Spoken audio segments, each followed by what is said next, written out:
Welcome to Health in Veritas. I'm Harlan Krumholtz. And I'm Howie Foreman. We're physicians and professors at Yale University. We're trying to get closer to the truth about health and healthcare.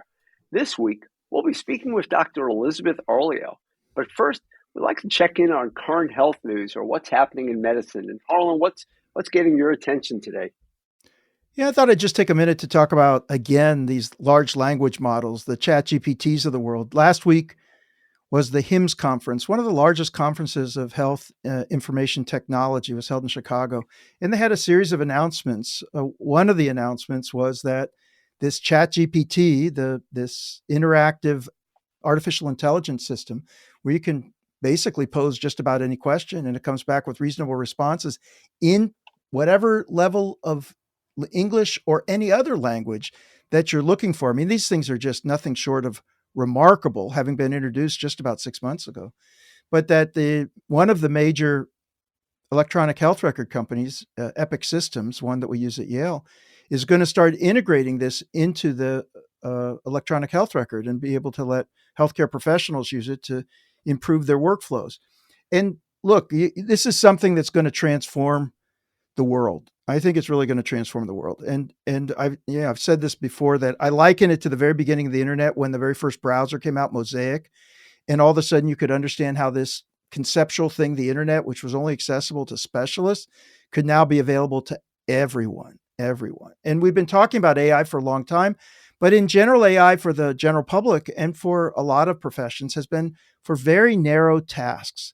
Now we're beginning to get what are really these foundational models, these AI systems that are capable of doing a wide range of things and helping people in a wide variety of areas. And in other fields are waking up. I saw just today, PricewaterhouseCoopers is going to spend $1 billion working with OpenAI, which developed ChatGPT, and Microsoft, which invested about $10 billion in OpenAI to build ChatGPT to start reforming the way in which their business works. And and I just say, this is going to be a juncture in history. It's going to be a point where as this goes on, it's going to change dramatically the way in which work occurs and how people are helped and assisted in that kind of work. We wrote a paper. A bunch of us, we had Eric Topol on the podcast. Eric was an author. Michael Moore from Stanford led this effort, and we published it in one of the top journals, Nature. And we titled it "Foundation Models for Generalist Medical Artificial Intelligence." And we talked about that we are on the cusp of a big change, and that what's going to be able to happen is a new paradigm for medical artificial intelligence, where we're going to have these generalist medical AI models capable of carrying out a diverse set of functions that really have been built on a large amount of underlying data. So the difference here is we don't build these for a specific task. What we do is feed in a ton of information, a ton of text, a ton of, of data from a wide variety of sources. And because of the way this AI works, and it's a bit black boxy. I mean, if you saw 60 Minutes with the CEO of Google, he basically said the problem is we actually don't understand how they're working. But Yeah, when you put them in, you're able to pose a wide variety of questions and be able to get help in a wide variety of areas. So we're going your field radiology, we're talking about being able to generate reports, get annotations, to be able right. to improve the quality. Well, you can hear me. I can go on and on about this, but our paper kind of laid out a wide variety of use cases, ways that this is going to be applied. And I'll just say, finally, when I was in clinic last weekend, we had a couple patients that had some mysterious set of symptoms. And I said I was with some medical students. I said, well, let's pull up ChatGPT and see what it has to say. And so we quickly sort of put in, without any patient identifiers, but just saying Right. a patient with X, Y, and Z in this age range and see what it came up with. And it was breathtaking. Immediately it came up with some really helpful ideas and suggestions, some of which we'd been talking about, some of which sparked us to think about other possibilities. And I think this is just scratching the surface of the beginning. So you say what I'm thinking about a lot these days. I'm thinking about these foundational models, the way the world's going to change and what it's going to mean for medicine and healthcare, with also a lot of caveats that we make sure that it's used for good and we avoid any unintended adverse consequences as this begins to disseminate through the profession. Yeah, one of the points you made at the end, and I will say that paper, I hate to admit this, over my head. Like it's so much detail. It's such a complicated area that there were parts of it that I had trouble understanding. The radiology part, I thankfully understood. But the conclusion, what you mentioned, was one of the concerns I have, which is, will the progress happen so fast that it surpasses our ability to evaluate it in real time and our ability to monitor it? And I think that's where the profession has to figure out how to put safeguards in place to make sure that people don't become overly reliant on something that we know can occasionally go off course. I actually believe it's going to tip the balance of power within healthcare. Now I'm departing from what we wrote because it's going to put patients in a better position. You're going to be able to say, Yeah, here's a radiology report I got. Could you summarize this for me at a fifth grade level, at a high school level, and translate this? that's very exciting because there are many times someone comes to me and says, what does this report even mean? And these are doctors. Like I have doctors coming to me and saying, what does Yeah, this yeah. report If mean? you're not in We the should, field, you're not a specialist. The yeah, lingo and the you jargon should do can throw you better, off. right? Yeah, And this yeah, helps. yeah. Hey, let's get on to the main part of the podcast. And Howie, why don't you introduce our guest? Dr. Elizabeth Arleo is a professor of radiology at Weill Cornell Medical College and an attending radiologist at New York Presbyterian Hospital, specializing in women's imaging. She's a fellow of the Society of Breast Imaging and the editor-in-chief of the journal Clinical Imaging. Dr. Arleo's research focuses on women's imaging and women in radiology and medicine. She served as the president of the American Association of Women in Radiology in 2019 and is the founder and director of the mentorship program for women in radiology at New York Presbyterian Weill Cornell Medical College. Dr. Arleo just recently published her first book titled First Eat Your Frog and Other Pearls for Professional Working Mothers. Dr. Arleo received her bachelor's and medical degree from Yale and then completed her radiology residency and fellowship in women's imaging at New York Presbyterian Hospital Weill Cornell Medical Center. So first, I just want to welcome you to the podcast. I've known you for probably close to 25 years now, and I followed your career very closely, and I've been familiar with a lot of the work you did. And really, until the book came out, I didn't know that you were working on this book. And it's a great book. It's a great contribution, an area that people don't talk enough about, which is one of the special challenges that women professionals face in advancing their careers and balancing it with the rest of their life. And do you want to first explain this phrase, which I did not know about before, apparently attributed to Mark Twain, I think, which is first eat your frog, and what motivated you to write this book? Absolutely. First, thank you, Howie and Harlan, for the opportunity to be on Health and Veritas. And Howie, you haven't just followed my career; you have been a hugely important mentor and sponsor in my career for, yes, definitely over 2 decades. I did the same math. So I'll say, "First, eat your frog" comes from, as you said, a quotation attributed to Mark Twain that I've had posted on my office for years, way preceding this book. Quotation is, if it's your job to eat a frog, it's best to eat it first thing in the morning. And if it's your job to eat two frogs, it's best to start with the larger one. Meaning it's important to do the most important thing as early as possible in the day, week, or whatever time frame that you're dealing with. And, how does this help us as professional working mothers or professional working parents? Well, I think in two ways. It sets you up for success. Come what may, the most important thing is done. And secondly, it just lessens the mental load. The mental load being, what do we all carry? The list, the organizations, the things that we have to do to run our lives and the lives of those who depend on us. And just as a quick follow up, you have you use a lot of sort of aphorisms or quotes to motivate your chapters, but the chapters are much deeper than that. Really, they're about management philosophy for one's career and how to operate in complex environments. And one of the points is sort of, don't let perfect be the enemy of the good, or the good enough.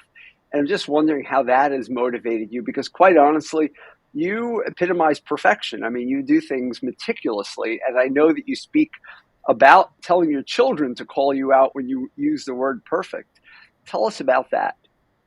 Absolutely. So, "Don't let the perfect be the enemy of the good" is a quotation attributed to Voltaire. a French philosopher in the 1700s. This quotation I do not have hanging in my office because it is the one area in the area of patient care. It's the only area that I continue to strive for perfection, as close as perfection as humanly possible.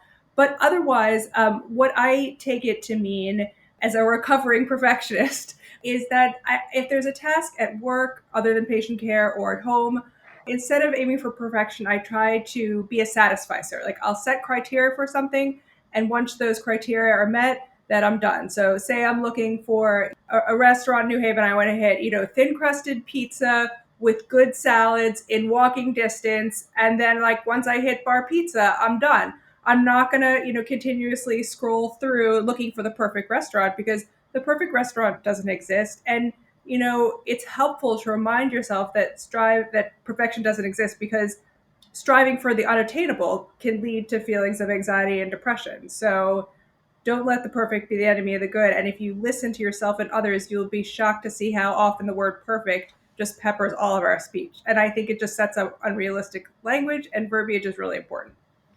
Elizabeth, really appreciate having you here. And I so value the idea that you're giving voice to this issue.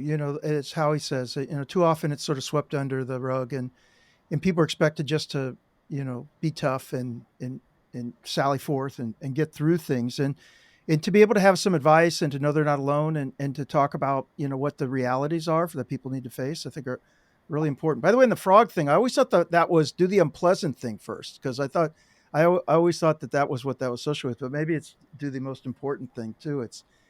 I think that's a great title for the book. Go You ahead, know you were what going your to say? frog is when you contemplate your list of things, and if there's one thing like you knew if you got it done, you would feel like, oh, I'm done. I now I can that's your frog if you're having trouble Yeah, identifying. I It might sort of think of it's like the thing I'm dreading doing and I should get it out of the way, but Yes, yes, and that can be your frog too. For example, like as a public service announcement, as a breast imager, the American College of Radiology and Society of Breast Imaging recommends annual screening mammography starting at 40 and continuing for as long as a woman is in good health. And yet, screening is often associated with anxiety for many women, myself included, even as a breast imager. So, what I like to do is I like to schedule my annual screening mammogram as early as possible in the month, week, and day that I'm having it done so that I set myself up for success, taking care of myself with physical screens, and I lessen the mental load. I don't have to worry about it. If your frog is going to the dentist, then schedule your dentist for Monday morning at 7:30 a.m. and be done with it. I was wondering what you think. One of the things that I tell people when I'm in the course of a mentoring discussion, especially, you're focusing on working mothers. That's a particular group that is juggling a lot of things. And in an academic world, for example, we don't often set concrete, explicit goals for what would be enough this year. And the way it's set up, it's infinite. It's sort of like there's no limit to the amount. The more you do, the better you are. You should work harder. You should do more. I think that's why a lot of people end up leaving the field and finding other areas because they just don't. They never feel settled because of the way in which the culture exists. And I'm just wondering what you think about that. I mean, is that a thing? Am I doing the right thing in trying to help people to say, just identify your goals for this year, make them feasible. Let's talk about like that they're reasonable, good. And then if you get that, great, great. That's good. That's good enough. Yeah, absolutely. I mean, there's certainly the concept of setting stretch goals. You're stretching, but they're also, you want to set yourself up for success by identifying goals that are, reasonably achievable. I agree with what you're saying. I would say there's both, good and bad news about being a professional working mother, specifically in 2023. Many of us, myself included, grew up being told, you could be anything you want to be, you can do anything you want to do, you could be a lawyer or a doctor like I have. But the bad news is that, still politically, economically, and I would say culturally at work, our country is just not fully set up to support women working in conjunction with motherhood. There's still no politically US federal law providing a right to paid family medical leave. Economically, high quality childcare is hard to come by and very expensive. And culturally, there's still a double bind at work for women. If you are too quiet and you don't speak up about your achievements, you may be overlooked for promotion. Or if you speak up too much, then you're viewed as too bossy and assertive. And so, even if you're lucky enough to have the most supportive partner at home, it's still a double whammy for women to navigate career and motherhood should they go to choose to do so. And first, I want to be clear that when I make that kind of mentoring advice, I don't. That's not advice specific to working moms, for example. That I make that generally because, but I just wonder. I feel that there's just so much lip service to trying to make it better, but we're seeing very few substantive changes that actually can indeed make the environment, the culture, addressing the kind of issues that you're talking about. I mean, do you think we're making any progress? It's a great question, and I think obviously changing the politics and economics of our country and our work culture will take time which busy professional working mothers are already short on. So that's why in this book, First Eat Your Frog, I share 8 lessons or pearls of wisdom that I've learned in the nearly decade and a half since first became a professional working mother, sort of the essentials boiled down to help that are easily actionable right now, like First Eat Your Frog. Can I pivot just a little bit to the topic of radiology, because you and I share that as a field. And about 18 years ago, maybe more, I wrote a paper with one of our medical students who you probably knew at the time about why women don't go into radiology, basically. And they don't. They're underrepresented compared to medical students overall. And they're one of the most underrepresented fields. Women are underrepresented in radiology throughout. It's been chronic, hasn't changed much in 2 decades. Can you give us some idea why that might be the case? Should we care about that? And if we should care about that, what could we do better? Absolutely, you're absolutely right, Howie. That statistic of women practicing radiologists are only about 25% female, and that statistics, which most recently comes from the ACR Human Resources Workforce Survey, has been without significant change in decades to provide evidence support. So I think the reason for it, I like most things, is probably multifactorial. One that I'll hone in on, because I think it's a myth that should be busted, is that radiology is not patient facing, to use the current term. And come spend 2 seconds with me in breast imaging, and that's just not the case. So there are subspecialties of radiology, breast imaging, pediatrics, interventional radiology, that are completely patient facing. Yep. And I still practice both breast and body imaging because, in fact, it's so patient facing on a breast day. And so much of what we do is managing anxiety about screening and diagnosis and results that I actually really welcome my body days where I can sort of just read on my own. That's more the traditional model for a radiologist, and yet with the CARES Act and people getting their results right away on patient portals, I'm speaking to my body imaging patients all the time too. So with technology and accessibility of information, and especially in breast, pediatric, and IR radiology, we see patients just like every field, and that's one of the most gratifying, satisfying aspect of my career for sure. Is there something we can do? Are there things we can do to improve the numbers, or should we not worry about it? I think about it and worry about it because, and shout out to Dr. Michael Tall, an interventional radiologist at Yale, who is the reason that I am a radiologist. I started doing research with him after my second year of med school, and I saw, through him that I could pursue my interest in women's health through radiology. And I am so satisfied in my professional career. It's enabled me to be a professional working mother. I have 3 girls, ages 14, 11, and 6. And this subspecialty I'm so grateful to, because it's really provided me with a life that I'm so satisfied with. So I want this for other women.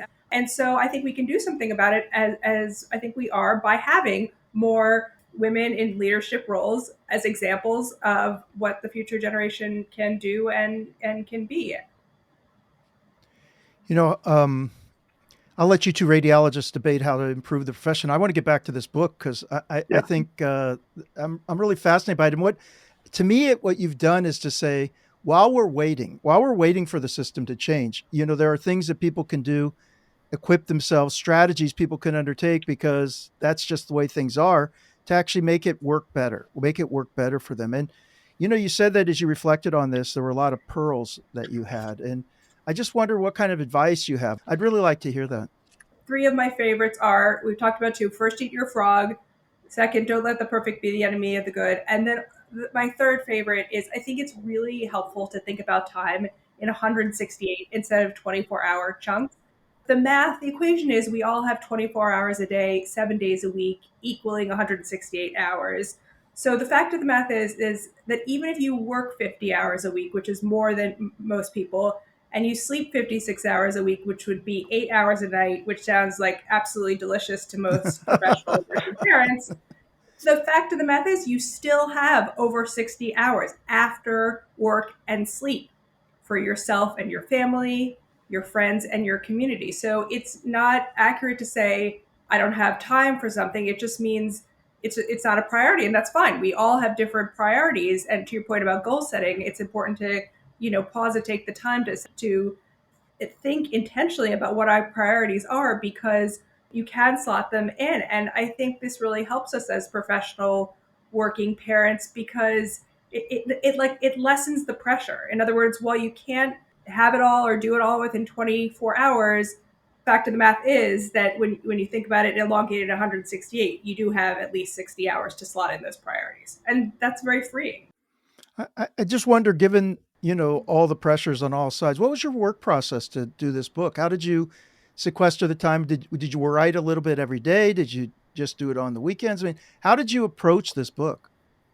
These are, yes, thank you. These are really pandemic pages. I wrote this book in Q1 of the first quarter of 2021, where it's such a hard time for the world, and especially for professional working mothers, with school for a lot of people being run from home, and I find myself, fortunately, in the sandwich generation. I mean, taking care of not only younger children but elderly parents as well.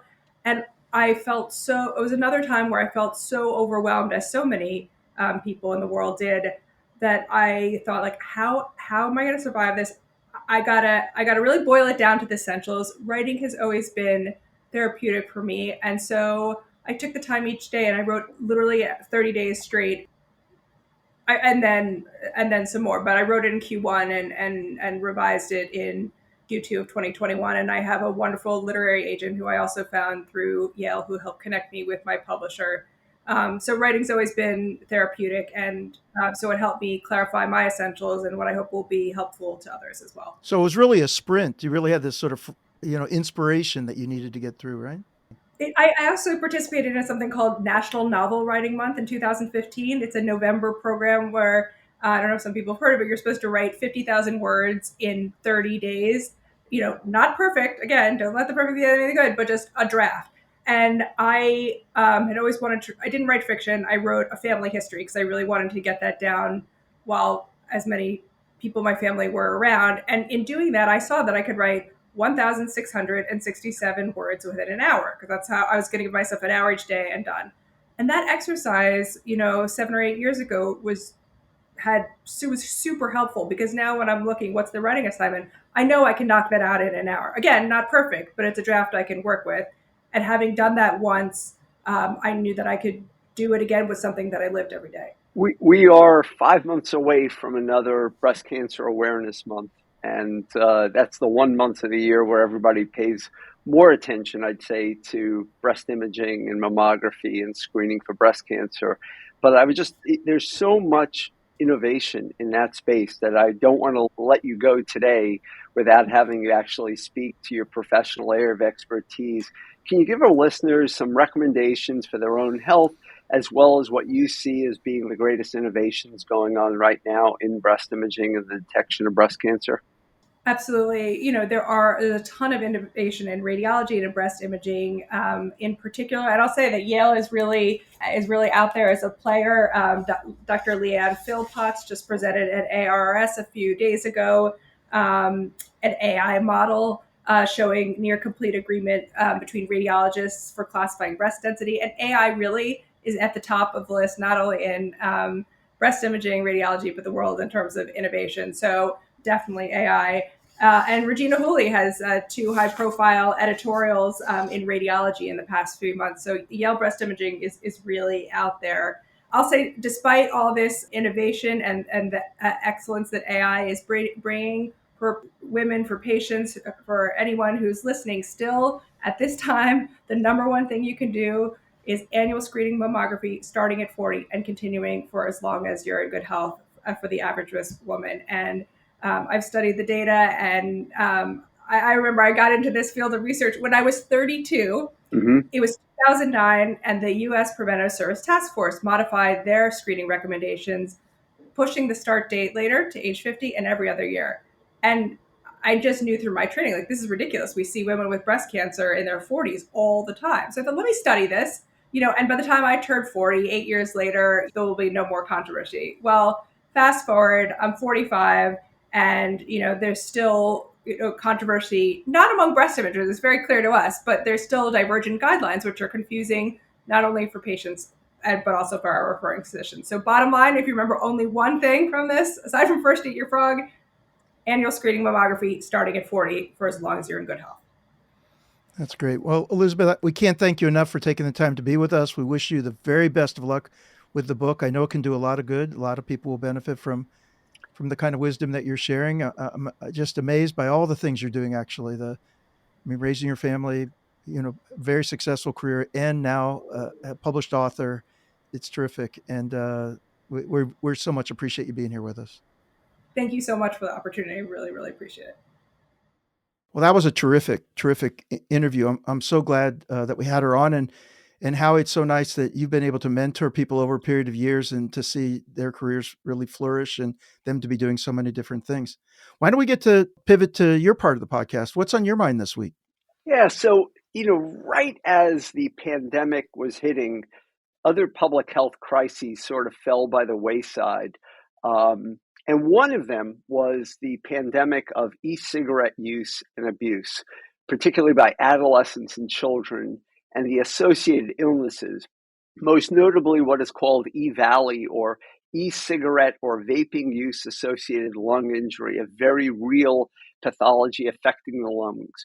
And I can remember well, just before the first cases of COVID hit, we've been seeing very young people, and by very young, I mean, under 40 generally, coming in with horrible looking lungs seen on chest x-rays. And they had severe symptoms and a strong association with substantial vaping use. This apparently peaked in the summer of 2019, but we were still seeing a lot of cases right at the time that COVID hit. To give you an idea of how much it was peaking at that time, the last big update from the CDC was February 25th, 2020, right? Just as the pandemic is hitting. And here are just some highlights from that report. 2,807 acute cases and 68 deaths. Remember, these are young people. So we're not dealing with 68 deaths among people who were likely to die in the next month anyway. These are 68 deaths in a population with a median age of 24. 2/3 of them were male. And it turned out retrospectively that the main offending agent was actually an additive to the e-cigarettes known as vitamin E acetate. And that has subsequently been removed for the most part. So in the midst of this health crisis, Juul, the company responsible for the most popular of the e-cigarette products, was separately identified as specifically marketing toward younger individuals and not only selling flavors specifically targeting them, but also using ever higher amounts of nicotine that would anchor or addict them for the future, creating a long-term market for themselves. Further, some of these doses actually put the users at immediate risk for true nicotine toxicity. Nicotine, as many people know, is lethal at a high enough dose, which is not a big dose, by the way. So Juul withdrew all marketing at around the same time and began a long process of settling claims with individual states and Native American tribes. Fast forward to just a couple of weeks ago, mid-April, and Juul has now settled over $1 billion in claims, and they remain a vulnerable, if likely failing enterprise. And they're not the only player in this space, so the threats will remain even if Juul goes out of business. And not to put too fine a point on it, but 3% of middle schoolers, 14% of high school students reported using vaping products this year. And despite Juul's pledge to avoid marketing to the youth market, a paper that came out of Australia in February of this year highlights that this remains a real and growing problem among their youth. So let me just take a step backwards now, several years, maybe even over a decade.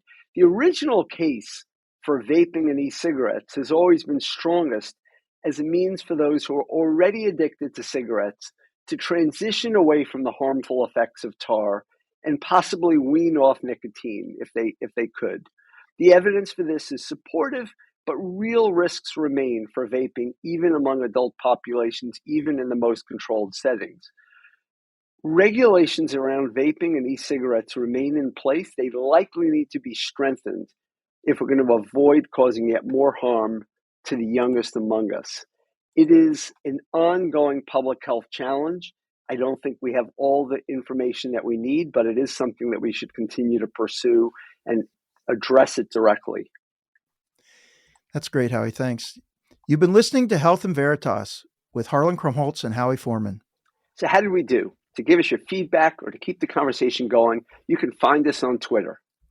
I'm at HMKYALE. That's HMK Yale. And Howie, I'm still now debating about this Twitter thing because... Oh my God, we should talk about this at greater length in a subsequent week.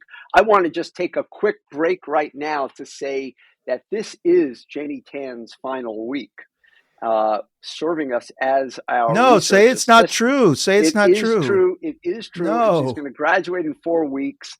And we have a special gift for her that we will post online once she actually receives it. But she is graduating. We couldn't be more proud of her, what she's done. And for anyone who likes the podcast, they should know that you like it in part because of the contributions that Jenny has made. In great part. She's helped us in great part. I mean, she keeps us in line. And Miranda and Jenny. Yeah. And Miranda and Inez is joining us today. And Sophia will be joining us in other weeks. And so we'll welcome them at a future week. But I don't know how we get such talented students. It's extraordinary. I am lucky. I am a fortunate man. But Jenny has been a joy, and I can't thank her enough. So I just wanted to get that out there before we even get back to the podcast. Jenny, do you want to say just a couple of words? Yeah, I just wanted to thank everyone on the Health in Veritas team. It's been such a privilege working with you all. And I have learned so much from Howie, Harlan, and the amazing guests that you guys bring on. And I know Inez and Sophie are going to do great. And I will definitely stay tuned into the podcast. That's great. Thank you. Thank you. Thank you. All right. And you can email us at health.veritas@yale.edu. Aside from Twitter and our podcast, I'm fortunate to be the faculty director of the healthcare track and founder of the MBA for Executives program at the Yale School of Management. Feel free to reach out via email for more information on our innovative programs, or you can check out our website at som.yale.edu/EMBA. Health in Veritas is produced with the Yale School of Management and now the Yale School of Public Health. And again, thanks to our researcher, Jenny Tan, and our producer, Miranda Schaefer. I can never thank them enough. Talk to you soon, Howie. Thanks very much, Harlan. Talk to you soon. Congratulations, Jenny.